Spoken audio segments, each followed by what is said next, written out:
Welcome back to the channel, guys.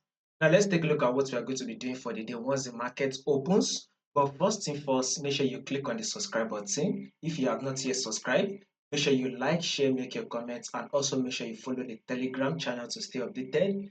You will find the link to the Telegram channel in the comment section. So this is our trend on our gold. We are clearly in an uptrend move. So this is our first impulsive move the market did, right? And it broke above our neckline, right? So you can see market broke this neckline. Now this is the pullback. Now we'll be expecting market to push up again to form another impulsive move. So this is to tell you that gold next movement, right, on gold will be a bullish move. So whatever you would want to be doing on gold, you would want to be going in for the buy now for the day. So this is the pullback or the first push that market has given us. You can wait for your pullback if you are a conservative trader, which I believe you should.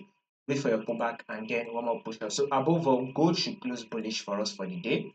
More updates on this gold will be covered for you guys. So make sure you subscribe so you will not miss out on the updates. And also follow the Telegram. You will find a link to the Telegram in the comment section.